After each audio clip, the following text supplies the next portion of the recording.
This episode of The Arena, a multi-platform gaming news podcast post-show, is sponsored by, well, of course, you. If you want to learn more about how you can support the show, go to patreon.com/thearena_podcast.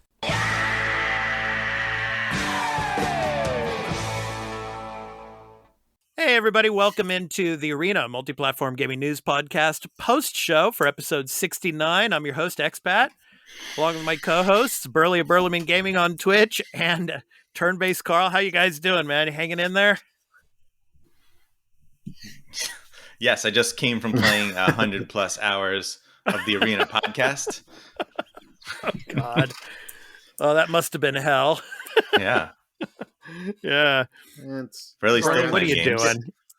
Yeah, I'm just getting my diamond pickaxe on Minecraft mobile. Okay, so all of you listeners that are not or that can't see this, he's got his cell phone out and he's playing crap on his cell phone. So yeah, or he's checking his love tweets.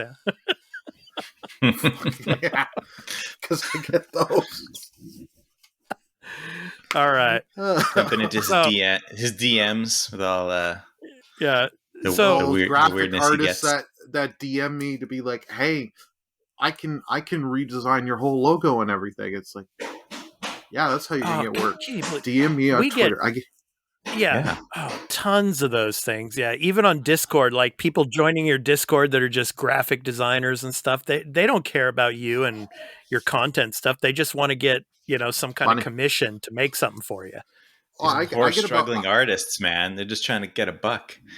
Yeah. I get about 4 a week. I had to tell one. I said, every time when you guys just DM a person, say hi, interact with them on a human first, and then hear them say, "Oh, I'm looking for something." Every time I see your guys' names that you just do this, I says I blackmail you and I tell other people to avoid you. I was like, form a connection, or if you see someone making a tweet saying, "Hey, I'm looking for a graphics artist," then you throw your name in.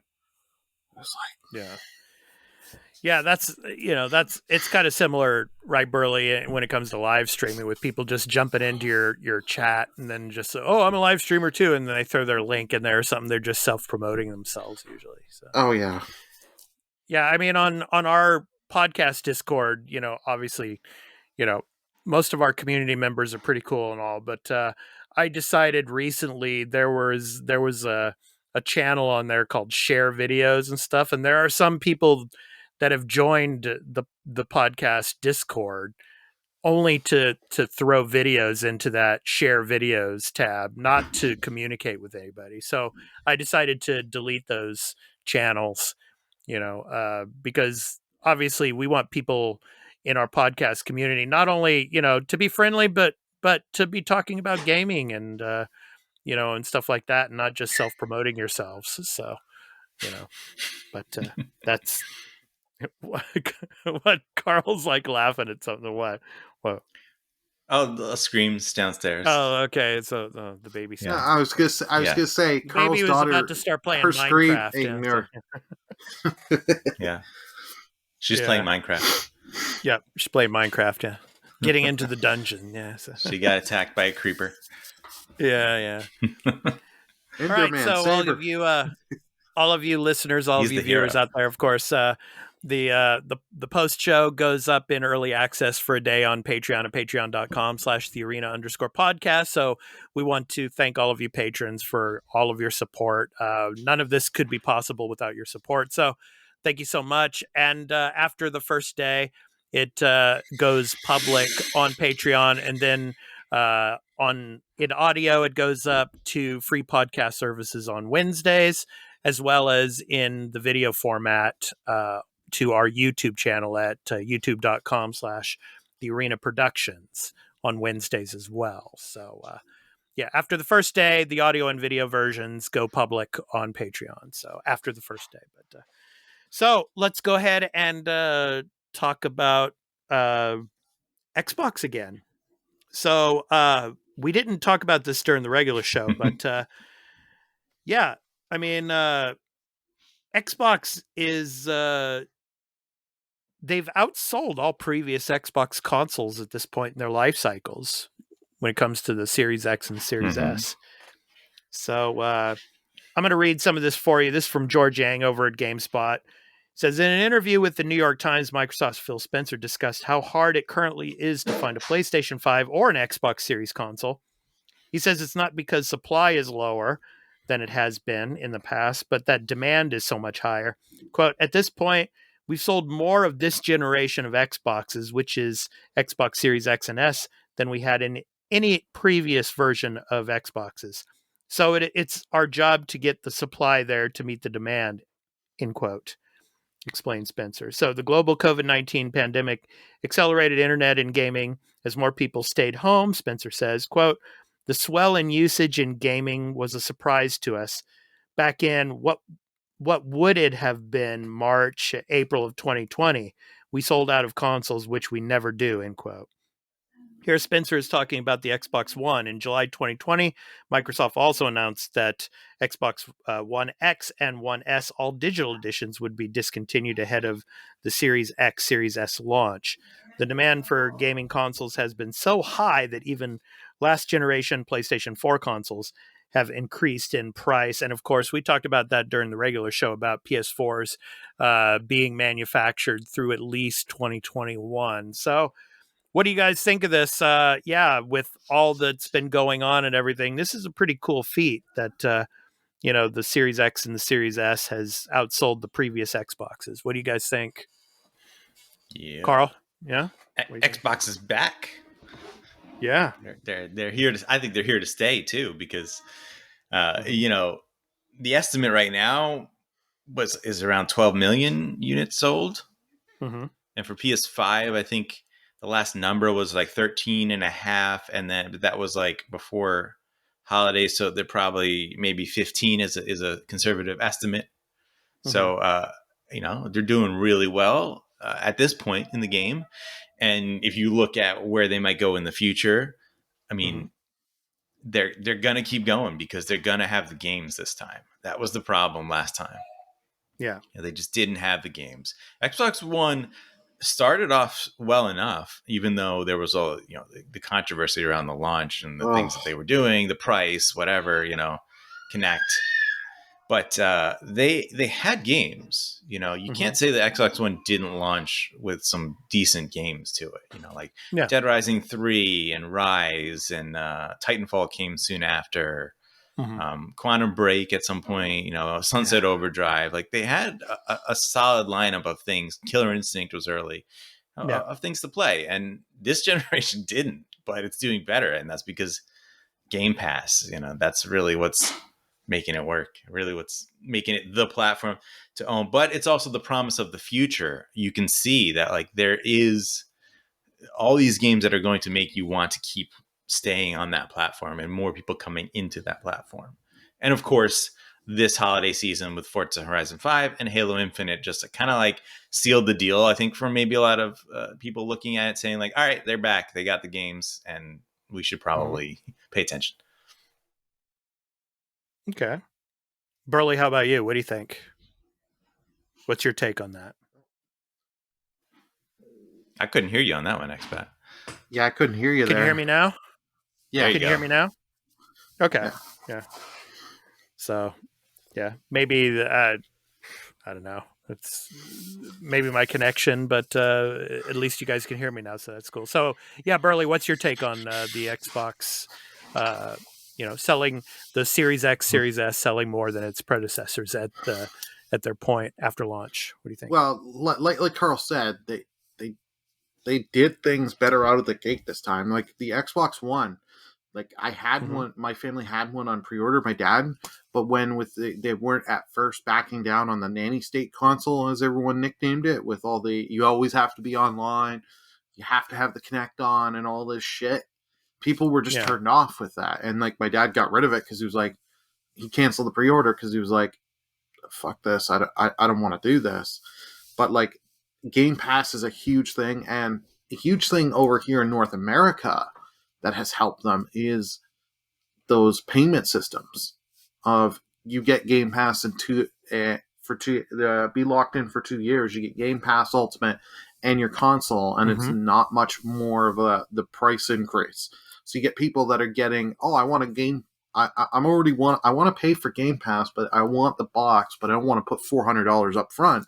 I make a $30 payment or whatever the number is, and I get a Series X or a Series S. Sign me up. And there's a lot of people that did that. Like, I had a coworker, he did it twice. He did it one for his son, and now he's like, frick, I have Game Pass Ultimate, but he's like, for the PC, you don't get as much. So he's like, I'll get myself a little Series S, and there we go. Cool. Awesome. Yeah, the Series S kind of won them the holiday because they were there. They were on shelves in some stores, right? They're still in stores here. I could, like, if I was able to sign up for that monthly thing, I could get one in a few hours. They would have it all ready for me. Even out here in Japan, the S's are pretty widely available now in most of the electronic stores. Yeah, and you might say that there's less demand for them, which is maybe true in some aspects, but they're also able to produce more of them. Right. Because I think there was a story about how they could produce basically like 2 to 1 on Series S versus X because of the components. And there's something to be said for, having something on the shelf that you could just be like, oh yeah, I went to the store and I wanted to buy some gaming system, maybe as a gift. And you're like, that one's there. I'll take that one. But it's not like it's a hard sell at this point, because even I was at a Target and I was in the section there, and they had some S's there at one point, although later they were sold out. But I heard a customer talking to a sales rep, and the sales rep selling him on the Xbox Series S, and specifically telling him about Game Pass, and he was selling them on how good of a deal that is, and they were all like, yeah, that sounds fantastic, we want to do that. And they got it, and I assume, I don't know if you sell, is there a Game Pass card? Probably he sold them too. I mean, it's an easy sell.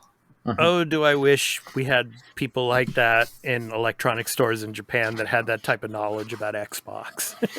No. I gotta say though, his knowledge was off, because I was listening and I was like, he said there were thousands of games on Game Pass. I'm like, no, there's hundreds, yeah, not thousands. You're overestimating. It may feel like that because But then he also said he got the pricing wrong. He said I think he said it was $15 a month for Game Pass, right? Which is correct if you're talking about Ultimate. But then he said and it was $10 extra for the online. I'm like, no. Ultimate includes that. Right. He was screwing up with the pricing, but whatever. Wow. Well, I mean, who knows about the thousands of games mistake? He might have been exaggerating there just to get the sale. You know, it's like thousands of games. They're like, they don't. I don't know if Target employees in the electronics work on commission. Yeah, I doubt they do. No, yeah, I don't. And I doubt they're sitting in on a session of how to sell the Xbox. He probably just has some personal knowledge of it. Right. He's like, yo, buy this, or I'm gonna lose my job, man. Right. Okay. There's another story that came out earlier this week, and I want to get to that. When it comes to the story with Riot Games, we didn't talk about it on the morning show, but I wanted to bring this up and get your guys' opinion on this. So this is from Jeremy Winslow over at Kotaku. So Riot Games offers resignation bonuses as company announces a new direction. So this comes not long after League of Legends developer settled a gender discrimination lawsuit for $100 million. So I'm going to read some of this to you guys here. So hot on the heels of announcing plans to head in a somewhat new direction over the next 5 years, Riot Games has expanded its Q-Dodge buyout program, normally available to new hires during the first 6 months of their employment, to all employees.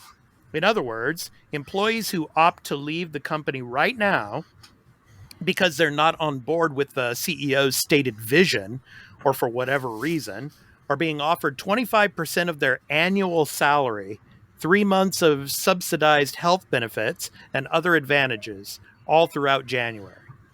So any worker also known as a rioter, needs to do to opt Mm-hmm. into this buyout program is quit. This can be for any reason, but the timing of the Q Dodge's expansion suggests it's primarily intended as a way to weed out folks who don't think a job with the new Riot is the right fit for them. In particular, Riot is asking people to sign on to the company's new 5-year plan, which CEO Nicolo Laurent outlined on January 11th in a very long blog post. Laurent talked about the company's goals, its commitment to diversity and inclusion, and a restructuring that's been taking place for a few years. So anyway, I want to get your guys' take on this. If you were a Riot employee, would you take this, or would you, you know, would you want to just, Hmm. hey, I want to stick this out and see, what direction Riot's going to go in? They can say one thing and do another, but I don't know. What do you guys think? What's your take on it? Burley, I'll start with you on this one. Hmm. Okay. I would take it after what we've heard over the last couple of years of what Riot is. Like that guy that they settled this $100 million lawsuit is still there, and some of the stuff the CEO has said, I'd take the money and frickin' run. Like, I know it is hard out there and it is hard to find work at times, even though there's a lot of jobs. But Riot has proven they're not going to change. Let's be honest. Riot is never going to change. They're doing this to be like, yeah, if it's so bad to work for us, get out. They want to weed people out, and the people that stay be like, okay, you agreed to stay here. You know how we're going to be. We're not going to change. So you're committed to us. This is how this feels to me. If I was an employee, just take the money and frickin' leave. Carl?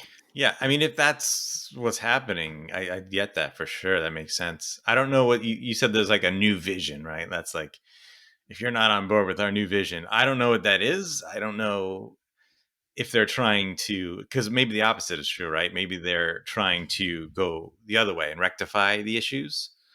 As far as like there was like a workplace inequality thing going on there, right? For a while. Yeah, well, let me go ahead and finish the article here. As I said, quote, we're asking rioters to commit to a riot where everyone feels supported, end quote. Laurent wrote on the company's website, quote, where ideas get productive feedback, where rioters ask tough questions in ways that foster healthy dialogue, where we're all learning and growing from diverse perspectives, and where we're unapologetically and relentlessly focused on players, end quote.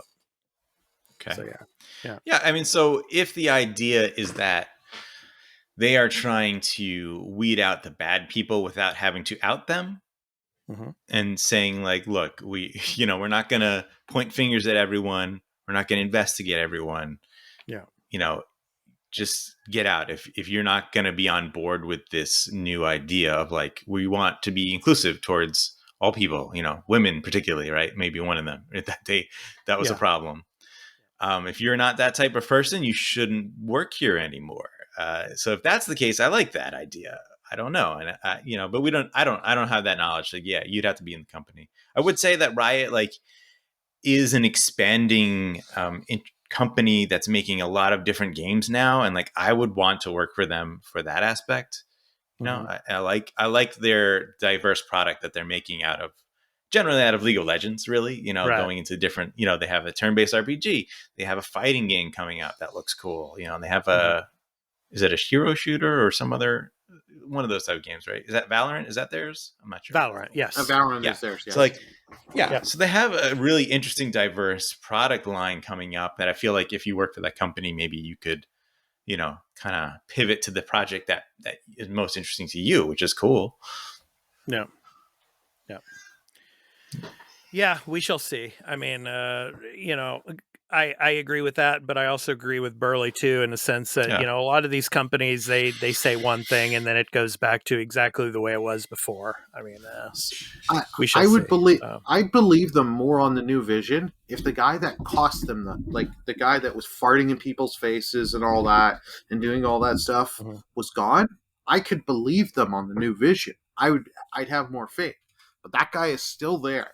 So if you're gonna say you want a new vision and you want to prove to it, you can that person right away. Like I believe, like I kind of get with what Carl's saying. Like if they're just offering just to get the bad people out, totally understand. But most of those bad people, they ain't gonna take that. They're just gonna sit there, keep working longer and longer to get more out. Right. I think this is like for just the regular employees that have been wanting, that have been like, I've had it with this place. This place is horrible. I want an out. You're just given the parachute, a golden parachute right now. Just take it and leave. Yeah. Yeah. Now they're a California-based company. There could be some aspect of they saw, Activision, right, getting sued. Was it Activision? Yeah. That was the lawsuit, right? If I remember correctly. Maybe that's part of it. Maybe they're like, look, we could be next, so we have to do something. And if you're going to be something that gets us in worse situation in a lawsuit, get out now. Just get out. I don't. Yeah, but you have to be in the company to know. Burly, you could absolutely be right, and that it's just cynical, and it's not really going to be something. And maybe they're giving it out to the people who aren't on board with the direction of the leadership, right? And who see the bad stuff and want to be able to get out. Right. This seems more like a PR. This is just a PR move, and you're right about the whole California. I forgot about that. So this is just a PR to make themselves look better, but like this doesn't have the merit to me, because if the guy, if people that were doing this, you hadn't gotten rid of them, you still kept them, and they cost you $100 million, you cannot tell me you're making a new vision without getting rid of them. I know I've said this so many times, I'm rambling, but it's just like, yeah, you have to get that drilled in. If they're not willing to get rid of those people that cost them this, after cost them $100 million, they're not going to get rid of them unless the state of California comes after them. Right. Burly, I thought you would appreciate the classic Canadian joke of farting in someone's face. I'll Terrence and Philip if you don't get the reference. Oh, yes, I get the reference. In Canada, if I was allowed to turn around, it's all 8-bit, just like Stick of Truth. the farting in the face. I could appreciate that as a joke and humorous, but when you try to work, it'd be a serious environment. Yeah. Obviously, I would not appreciate that. All right. So I'll let you guys decide what you want to talk about next. I mean, we had some other news stories this week, and we did cover them in the morning show as well. Of course, PSVR 2 was announced at CES 2022. The name was announced, and we got to see what the controllers, those orbital shaped controllers, look like for the PSVR 2. And then, of course, the other news this week about PlayStation discontinuing the PlayStation Now cards in retail stores, which brings up a lot of speculation about, this, codenamed Spartacus type of equivalent to Game Pass is probably sooner rather than later. And then obviously the other story that we did cover was the Steam Deck looks primed for the launch at the end of February. So which one of those do you want to run with for the final story on the post show? Carl? I'll give this one to you, Carl, because you weren't with us last week. So, yeah. I like PSVR 2 because there's actual definitive information to talk about, PS Now stuff or whatever. I mean, we're going to get that information soon. It's coming. So. Yeah. Okay.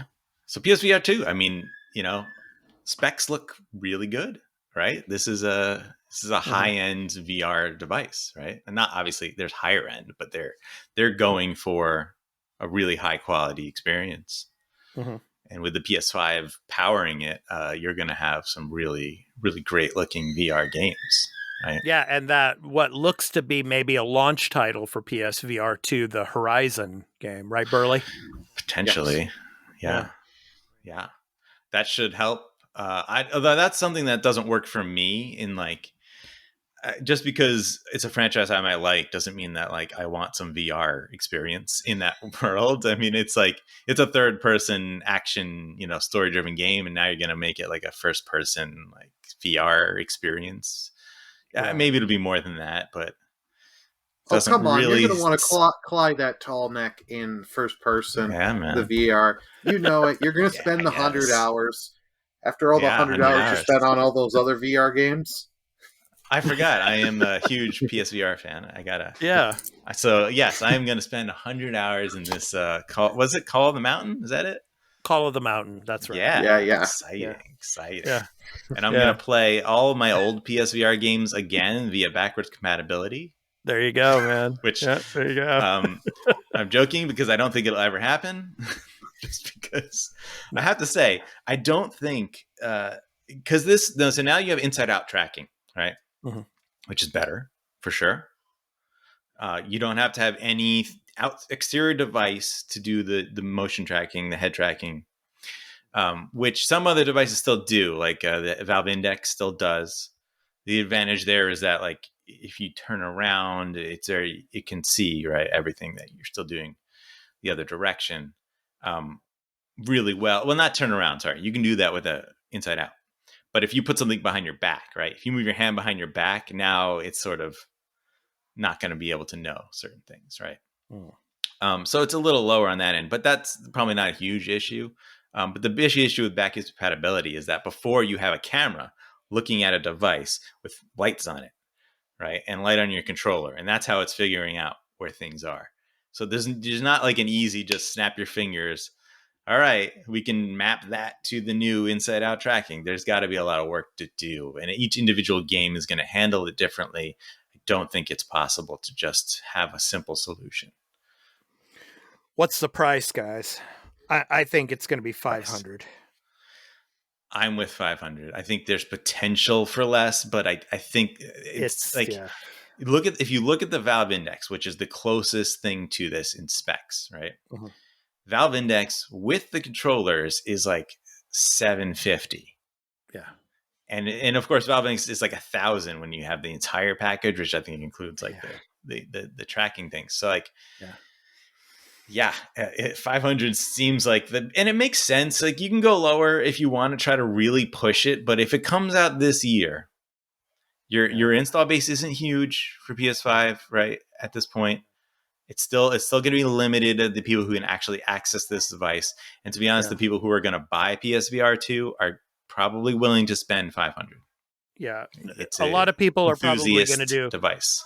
Well, a lot of people are probably going to do what I did. I bought the adapter for the PS5 for my original PSVR, so I could play the PSVR games on my PS5, right? But I'm content with that. I mean, I could wait for a few years before trying to upgrade to a PSVR 2. And I think a lot of people will probably be in that same, that same boat, so to speak. Yeah. We shall see, but... Oh, and breaking news, Sony has announced the price is $199. Where do you think the price is, really? What do you think? In all honesty, I think they'll go $499. I want to see lower, but let's be honest, this shit ain't cheap, and they're not willing to take as much of a loss. But if they're gonna put it for whatever price, $500 or more US dollars. Horizon better be packed in. Yeah, like we better get Horizon. I mean, because something else. No, like if you're gonna charge me this absorbent thing, and then I gotta spend another $70-$80 to have something with it.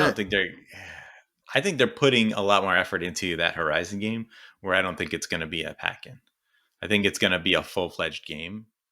Because they got Firesprite working on it. You don't think it's going to be just an experience? No, I'm kind of joking when I say that. Like, it looks that way on the surface, but I think things that they have said make it sound like they're going to put more into it. Okay. I doubt it's going to be like, a 40-hour adventure that you can put that much into it. But I think it will be a bigger thing. I kind of wonder if it'll be 5 hours maybe at the most. Yeah. I wonder if they'll put like a VR tax on at one time. Are they gonna go $80 with VR games at some point? Oh no! Don't give them ideas, Carl. Don't give them ideas. Don't give them ideas. That Carl. All right. Yeah, Don't get the squirt bottle VR on it. tax. And one thing they need to do, I think it's a huge missed opportunity if they cannot get Half-Life Alyx at launch. Yeah. Ooh. Yeah. That If they get that, I think that'll be huge. I think they will sell. The demand for that unit will be much higher if that game is there at launch. Yep. We shall see. Yep. Yeah. Okay, guys. That's going to do it for the post show for episode 69. So I've been your host, Expat, along with my co-hosts, Burly and Gaming and Turn-Based Carl. So, of course, this episode goes in audio and video formats to Patreon at patreon.com/thearena_podcast for one day. And then on Patreon, it goes public after the first day, and then it will go up on Wednesdays to in audio format to free podcast services, and in video format to our YouTube channel at youtube.com/thearena productions. So look out for the post show, as well as our regular episode 69, which will be going up to Patreon for the first day, and then it will go to podcast services and to YouTube. So check that out. So we hope to catch you in the next one next week. So take care, everyone.